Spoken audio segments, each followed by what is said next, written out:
Hey guys, welcome back to my channel, and wow, we're actually back with a long-term content video. Woo! A few days ago, we got pictures of her stock images, and then a link went up. And you know, usually when Amazon links go up, they don't ship right away. It says estimated November 1st, but in reality, it never is like true. So when Jinafire actually like shipped, and then she said she was going to be here on Sunday, I was like, oh. But then when she came on Saturday, I was like, oh. So here we are, Miss Jinafire Long in the flesh, or AKA in the plastic. Today we're going to be checking out the G3 iteration of Jinafire Long, and we're going to see if she's worth the money or worth the hype, because I know a lot of people are mixed about her. Now, I would bring out my Jinafire, and I'm looking at her right now as I am filming this, and I am embarrassed.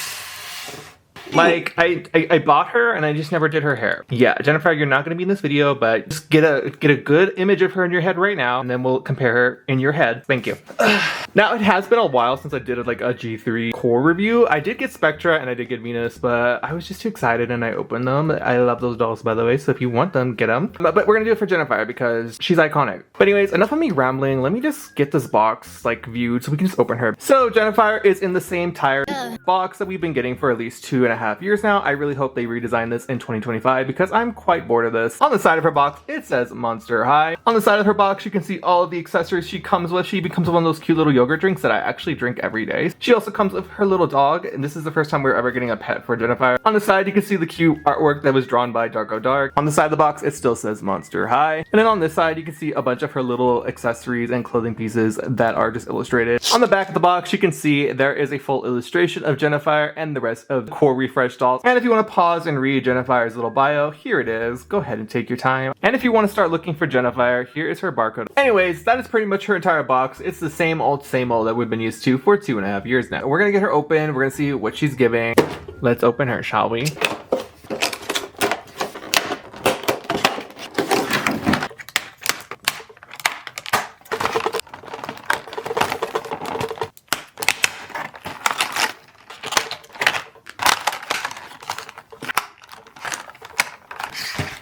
Anyways, guys, Jinafire is now out of the box, and she comes up with a lot of accessories. I just realized. I feel like this is the most I've seen with the core release so far, or I could just be forgetting. Anyways, before we look at Jinafire, let's look at all the little stuff she came with. Firstly, she comes with her backpack, which is in this pearlescent jade green color, and it has all these unpainted details, which I'm probably going to paint afterwards. It does have gold straps that are chains, and the bag doesn't open from here. It awkwardly kind of opens like this. Next, we get her cute pet, which is Yun Yun, and for some reason the name is not on the box like the other pets. She's like a little gold doggy, and she's cute, but she's just gonna go into the abyss of pets that I have for all of my generations of Monster High. She's definitely a cute one. Let me know your thoughts on this pet down below. Next, we get this Monster High black hanger, transparent purple glasses. They kind of look like they have like little dragon horns and some drippies right there. Cell phone, which is a coffin shape like all of Monster High phones are, but her case is a little awkward because it has a dragon that's blocking half of the screen. Next, she comes with a cute little yogurt drink. It has a red lid that does come off. Next, she comes with a sketch pad. It's made of purple plastic and has a little sticker on it showing her little jacket that she's wearing, along with the pin and one of her bracelets. And the back of it just has a Monster High symbol with some spider webs. She comes with a jade pen that has a little dragon head on the top, miniature dress form. Her second to last accessory is this jade bracelet. Then she comes with a tinier one. But now that we pretty much looked at all of Jinafire's accessories, let's look at Jinafire because she is the star of the show. Let's be real.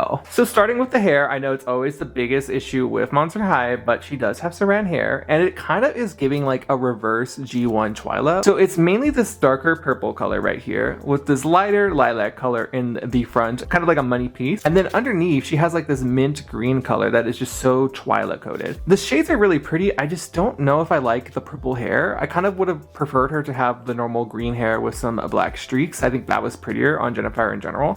Maybe I just need to get used to this purple color and see how further releases of her are going to go, but I might just reroute her and give her that style because I think it would look really cool on her. But the style is actually really pretty. It's braided into the back, as you can see, and she does have a middle part, which I know a lot of people will be happy about because then they can give her bangs. As for the rooting, it does feel pretty standard Monster High. It isn't too thin, it isn't too thick. Now moving on to Jinafire's face. First of all, Jinafire is now green. She used to be fully gold in a G1, and I think I'm still adjusting to that because I kind of expected her to be fully gold. I have not watched season 2, so I don't even know what she looked like in the cartoon. Now, she does not have real ears.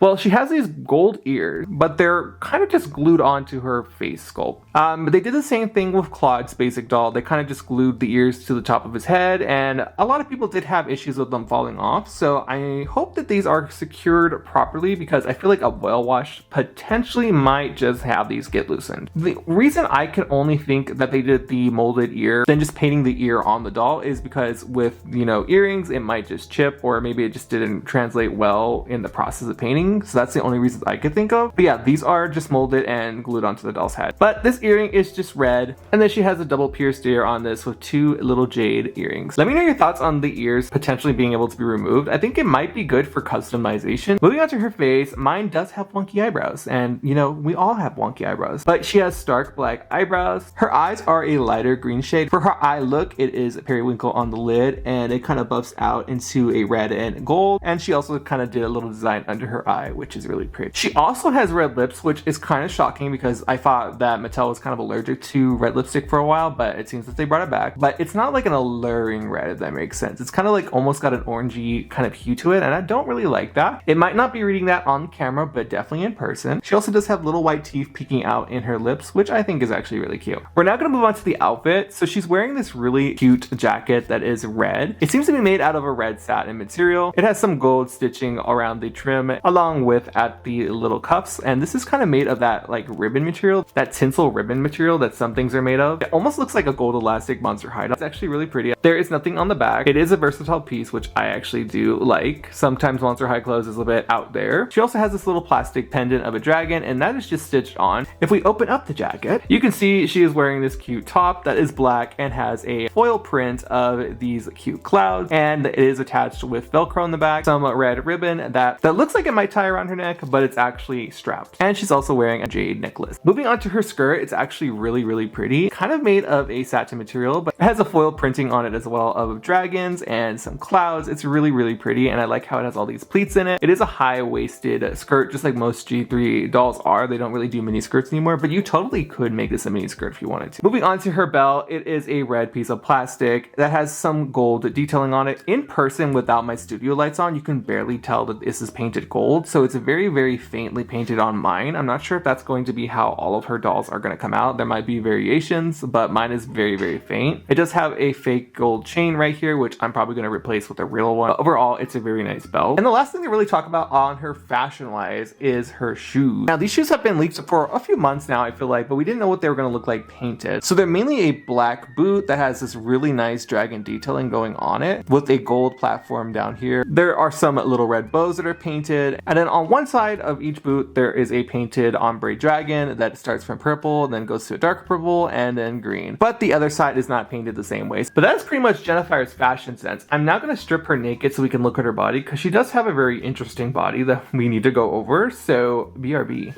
So here she is naked. So as you can see, she has the standard Monster High body. It has the normal articulation that the deluxe dolls always have, but we're gonna move on to what makes her kind of different, I guess, from the other molds that are out there. So these hands are very beautiful. They're nicely molded, but they do look like gloves because they did not decide to ombre onto the lower arm, which kind of just is cheap on Mattel's behalf, if I'm being real. I do like all the detailing that is going into the hand. I like how ornate it looks. I like how she has her talons, and I'm excited to paint those actually so you can see them properly. But it does give off glove, but they are very beautiful. We can all agree on that. But I do wish that they just maybe ombrated all the way down. You may also notice that this doll does not have a lot of scales on her body, and the scales really only went into the lower legs, which are gold too. I kind of wish that they just either kept it one or the other color, like either make her fully gold or just make her fully green, because I think this kind of just looks a little like molded on leggings, especially because of the way they decided to do the effect on the upper legs with this printing of scales. It kind of just looks like she got 2 tattoos and then the rest of her leg is just bad. So I definitely think they could have done better. They could have just done the whole body with the scales all over, because that's how Jinafire always was in G1. She does a full body of scales. Now I do want to do a scratch test. I want to take one for the team to see if this is properly sealed, because we know what Laguna looks like with my very strong nail. It's not seeming to budge or get any kind of scratches on it, so it seems to be pretty well sealed on my doll. Again, it could be different for other people, so don't just take my word and think every doll is going to be perfect. There are different batches, but so far so good. The last thing to talk about on Jinafire's body is her tail, and they did bring back her original Monster High G1 tail for her G3 doll. And I think this is the first time they've done this, because the Werecats, they got brand new tails. They didn't go back into the vault and use the skinny tail. So to see them use the original Jinafire tail is pretty cool. It does just peg into the back, but I'm not sure if it comes out. But yes, that is the original G1 Jinafire tail. So after doing some comparisons, it seems like Claudine is her match. She does seem to have the same like body. The only thing different is obviously the molded details. So she doesn't have like the furry legs. She has like scales, and obviously the hands are different. So for height wise, Claudine is her best match. Anyways, guys, I'm gonna go get Jinafire back in her clothes, and then we're gonna talk about her and end off this video with my final thoughts. Anyways, guys, that is the end of my Jinafire long review, but here are my final thoughts on her redesign for G3. I definitely think the quality has gone up just a smidge on the designs of G3 dolls. If we compare them to 2022 to now, they definitely kind of are evolving in the right direction, but there are still some tweaks that need to be done here and there. I'm happy that this doll is not screaming too colorful like a lot of the other dolls and their renditions. It's pretty good. I feel like we're almost on the right track.